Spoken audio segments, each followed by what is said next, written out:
Oke, mari kita lanjutkan kembali materi kuliah. Tadi sudah saya jelaskan tentang jenis penelitian, pengertiannya dan konsepnya serta jenis-jenisnya. Maka sekarang kita beranjak kepada kriteria metode ilmiah. Tadi sedikit sudah pernah saya singgung bahwa suatu penelitian itu harus memenuhi 2 syarat atau 2 kriteria yang harus dipenuhi. Yang pertama yaitu kita harus memahami konsep daripada ilmu pengetahuan itu sendiri, lalu kemudian metodologi yang digunakan itu apa. Jadi untuk melakukan penelitian kita tidak boleh asal, tapi kita harus paham tentang apa sih yang mau kita teliti.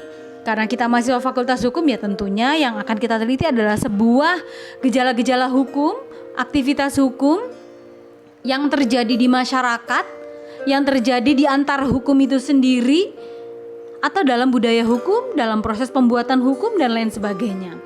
Lalu kemudian kita akan beranjak kepada kriteria metodologi penelitian. Metodologi ilmiah. Artinya bahwa sebuah cara-cara itu bisa dikatakan sebagai sebuah cara-cara yang ilmiah. Dalam melakukan research itu ada beberapa kriteria. Kriterianya diantaranya ada 1, 2, 3, 4, 5, 6. Ada 6 kriteria. Ya, ini harus difahami sekali oleh kawan-kawan mahasiswa untuk melakukan penelitian. Jadi nanti kalau meneliti jangan asal, ya. Ingat tadi bahwa ada dua hal utama yang harus dipenuhi. Pertama, paham dulu tentang konsep dasar ilmu pengetahuan hukumnya. Yang kedua, juga harus paham tentang metodologinya. Dan ingat, setiap masalah itu akan punya cara atau punya metode yang berbeda dalam memecahkan permasalahannya. Kemudian di sini kriteria yang pertama ya ini berdasarkan fakta, yang kedua bebas dari prasangka, yang ketiga harus menggunakan prinsip analisis, yang keempat kita harus menggunakan, tidak harus ya, bisa menggunakan hipotesis ya. Kemudian menggunakan ukuran objektif dan menggunakan teknik kuantifikasi. Dalam hal ukuran kuantifikasi harus digunakan, kecuali untuk atribut yang tidak dapat dikuantifikasikan ya. Ini ada beberapa kriteria, ada 6 kriteria di mana akan kita jelaskan satu persatu dan kita kaitkan dengan kajian-kajian dan permasalahan-permasalahan hukum yang akan kita hadapi dalam sebuah riset ilmu hukum. Yang pertama berdasarkan fakta. Fakta itu adalah sesuatu hal yang terjadi yang secara nyata bisa kita lihat ya, yang terjadi di masyarakat, yang bisa kita lihat, bisa kita rasakan ya, bisa kita kenali itu masalahnya kenapa ya. Oke. Jadi fakta-fakta ini adalah fakta yang secara faktual itu dilakukan oleh manusia ya dalam aktivitas kesehariannya. Nah, oleh karenanya fakta-fakta yang bersifat magic, fakta-fakta yang bersifat di luar kemampuan logika berpikir manusia itu tidak termasuk sebuah fakta yang bisa dikaji secara ilmiah ya. Sehingga fakta-fakta ini merupakan fakta-fakta yang bisa dianalisis berdasarkan penemuan-penemuan, pembuktian, jadi bukan berdasarkan daya hayal ya. Jadi bukan berdasarkan daya hayal, mimpi dan lain sebagainya ya. Jadi ingat bahwa apa yang kita teliti itu adalah fakta. Makanya seringkali kalau mau cari masalah itu bukan cari di Google, tetapi cari fakta yang terjadi fakta-fakta yang terjadi di masyarakat. Ya, bukan yang terjadi dan dialami oleh masyarakat dalam dunia hayal. Kamu mencari masalah di Google, cari masalah skripsi. Nah, padahal belum tentu ya permasalahan yang terjadi di Google yang kamu temui di skripsinya orang-orang, nah itu akan terjadi di Metro ataupun di Lampung. Nah, ini tadi bahwa fakta itu memegang peranan penting untuk menjadikan permasalahan itu penting atau tidak. Kalian maka hal pertama yang harus dilakukan itu adalah dalam melakukan penelitian, ya kalian harus benar-benar melihat peristiwa itu. Jangan dari kola, wakila, katanya dan lain sebagainya. Tetapi peristiwa itu memang kalian lihat, kalian baca sendiri, kalian dengarkan dan kalian melihat itu terjadi di situ. Nah, itu jadi mengungkap fakta itu tadilah yang itu yang harus kalian lakukan. Lalu yang kemudian yang kedua adalah bebas dari prasangka.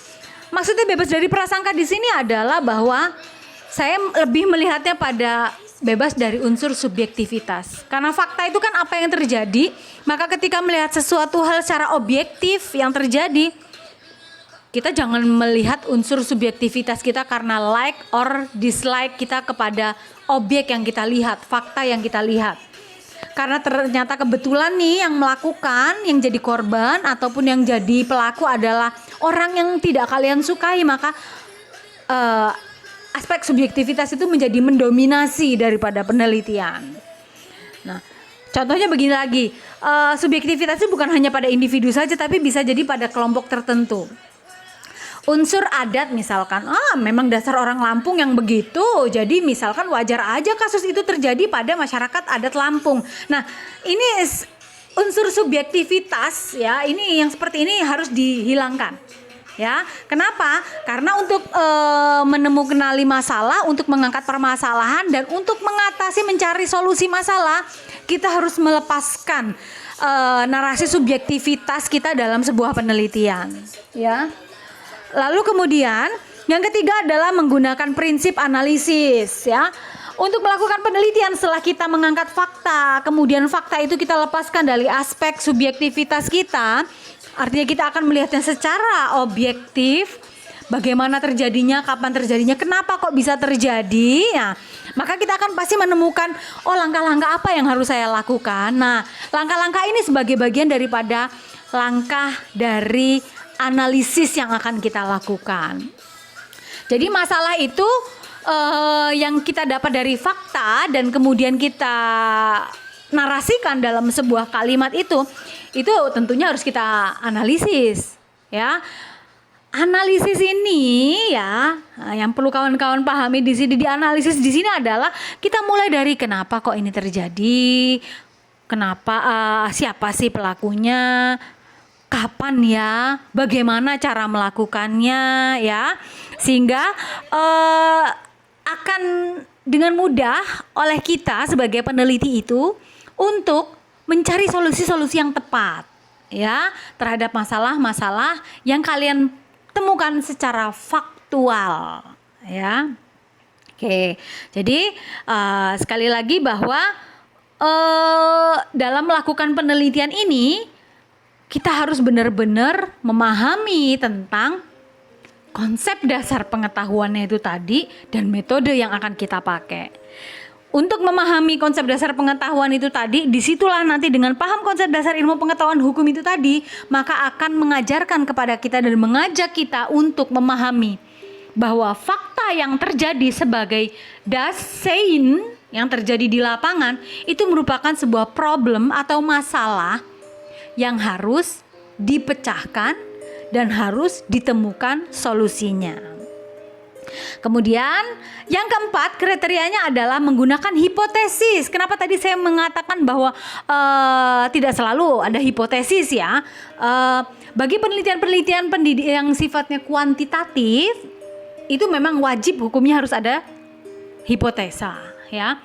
Hipotesa ini dari mana ini Bu? Dari hasil penelitian yang sudah dilakukan sebelumnya dan teori. Misalkan contoh nih, apa hukum bisa nih Bu melakukan penelitian kuantitatif? Sangat bisa. Ciri khas kuantitatif itu adalah dengan ada bahasa pengaruh. Bagaimana pengaruh ya? Bagaimana pengaruh wibawa hakim terhadap ketaatan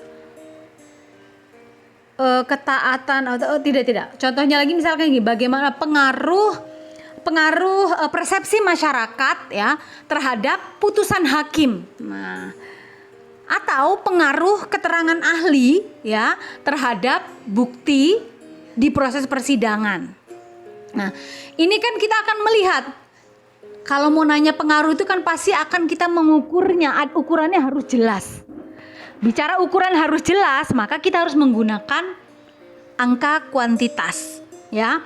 Berapa persen, berapa persentasenya, ya, angkanya itu ya, kita bisa gambarkan dalam diagram. Nah, ini kalau pada penelitian-penelitian yang sudah dilakukan, contohnya misalkan kalian ternyata melihat di hasil penelitiannya punyanya A pada tahun 2000, karena ini tahun 2020 ya. Paling tidak 2 tahun sebelumnya di tahun 2018 menunjukkan bahwa pengaruh persepsi, pengaruh keterangan ahli terhadap putusan yang dijatuhkan oleh hakim itu ada berapa persen? Ada 70% misalkan. Nah, tapi di teori itu membuktikan ternyata keterangan ahli itu tidak berpengaruh terhadap putusan yang diberikan oleh hakim. Nah, ini kan ada sebuah kontroversi hipotesa yang harus kamu buktikan kira-kira bener nggak nih bahwa keterangan ahli itu punya pengaruh, mengingat di pasal 184 keterangan ahli itu merupakan bagian dari proses pembuktian yang akan disajikan dalam proses persidangan, ya. Nah, ini jadi hipotesa-hipotesa inilah yang nanti akan dibuktikan. Nah, lalu pertanyaannya mungkin akan timbul, kalau penelitian kualitatif kira-kira mungkin tidak ada hipotesa, mungkin, tetapi hipotesa itu tidak tertulis dan tidak secara formal kita tulis di dalam proposal kita. Tetapi ini menjadi sebuah fakta yang ada, lalu kemudian teori yang kita dapat itu akan memunculkan hipotesa sementara kita terhadap aktivitas hukum yang dilakukan oleh masyarakat. Nah, hipotesa ini bisa dimunculkan pada narasi-narasi di latar belakang masalah yang menurut saya di sini adalah penggambaran dari adanya ketersinggungan antara fakta yang terjadi dengan fakta teoritis, ya, sehingga akan memunculkan pesan yang ingin kalian sampaikan dalam sebuah riset. Nah, sehingga hipotesa itu juga bisa disajikan secara sekilas dalam latar belakang masalah. Namun kalau pada penelitian kuantitatif itu ada subbab tersendiri, ya, yang menyajikan hipotesa. Dari hipotesa itu kemudian maka nanti di bawahnya akan merumuskan permasalahannya seperti apa. Nah, rumusan masalah ini kan berangkat dari hipotesa itu tadi. Nah, kemudian selanjutnya ya ini kriteria metode ilmiah adalah menggunakan ukuran objektif, ya. Kita kembali lagi kepada yang di awal tadi bahwa dia harus ada faktanya, lalu kemudian karena dia berdasarkan fakta maka dia nggak boleh ada prasangka, sehingga dia harus menghilangkan sisi subjektif. Nah, oleh karenanya dipertegas kembali kriteria metode ilmiah, dia harus menggunakan ukuran objektif. Ukuran ini tidak diperkenankan menggunakan hati nurani. Ya, jadi ketika kita melakukan penelitian, apa yang terjadi di lokasi penelitian, apa yang kalian dapat datanya di sana, ya itulah yang akan kita sajikan. Unsur kasihan, gak mungkin dong saya melakukan menarasikannya secara nyata kayak gitu tuh apa yang terjadi. Lah, kalau kita tidak menyajikan secara faktual dan secara objektif, bagaimana solusi itu bisa kita berikan? Nah, namun bukan berarti kita secara rigid menggunakan bahasa-bahasa yang kadang-kadang menjustifikasi, menghukum karena telah terjadi perbuatan yang tidak baik yang akan kalian gambarkan dalam sebuah penelitian. Nah, ini harus dibedakan antara menggunakan ukuran objektif dengan menjustifikasi. Karena seringkali kadang-kadang mahasiswa itu atau beberapa peneliti itu menjustifikasi aktivitas yang dilakukan oleh seseorang, menyalahkan, menghukum, mengatakan itu haram, itu tidak boleh dilakukan, itu boleh dilakukan. Nah, padahal dalam proses penelitian seorang peneliti itu harus ada di tengah. Dia tidak boleh membela salah satu pendapat atau salah satu pihak, ya. Dia lebih berpihak kepada si pelakunya karena itu masih ada hubungan kekerabatan dan lain sebagainya, karena masih satu suku gitu. Itu tidak diperkenankan dalam sebuah penelitian. Nah, maka kriteria metode ilmiah itu tadi salah satunya adalah menggunakan ukuran objektif. Jadi legal reasoning ya, seorang peneliti itu harus dipakai. Logika berpikir, logika hukum untuk melihat sebuah fakta yang terjadi itu harus kita gunakan. Lalu kemudian dinarasikan di dalam latar belakang masalah. Syarat yang terakhir yakni adalah menggunakan teknik kuantifikasi. Nah, ini terkait dengan jenis penelitian kuantitatif ketika data-data yang kita gunakan itu bersifat numerik ya. Data-data yang kita sajikan adalah numerik.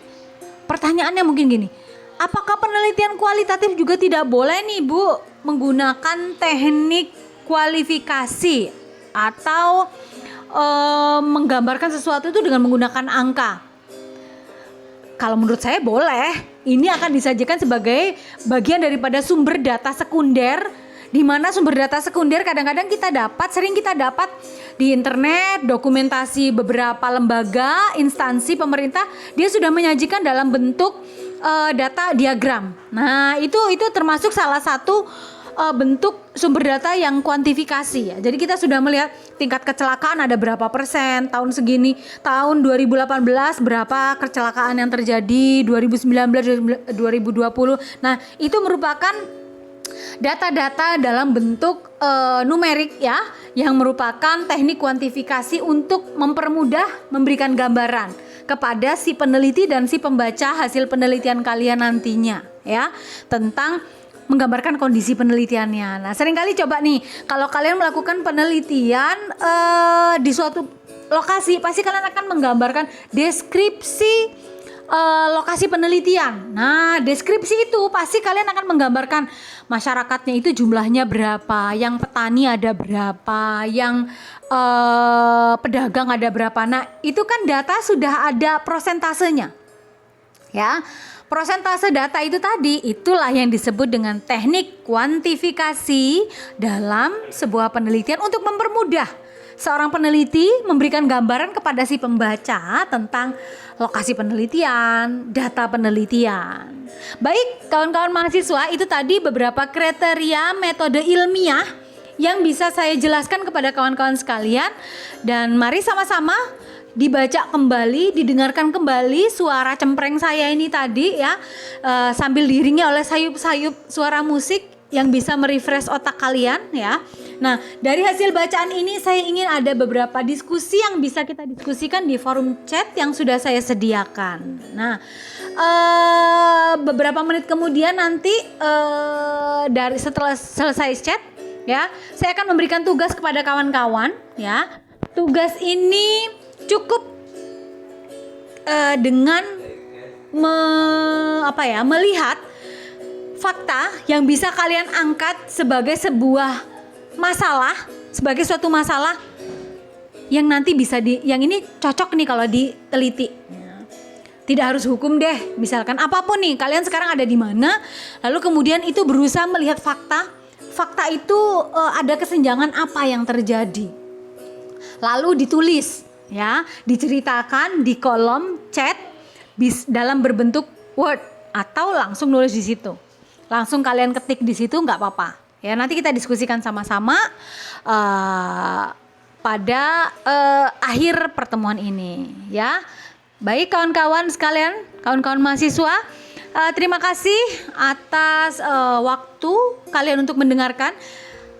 Jadi ini saya nanti akan membuat rentang waktu ya untuk pengumpulan tugasnya sampai tanggal berapa, lalu kemudian untuk diskusinya bisa kita diskusikan sama-sama ya. Jadi kita bisa saling memberikan masukan, saling bisa ngobrol di forum chat. Kalau untuk video conference ini saya masih belum bisa saya gunakan ya. Mungkin untuk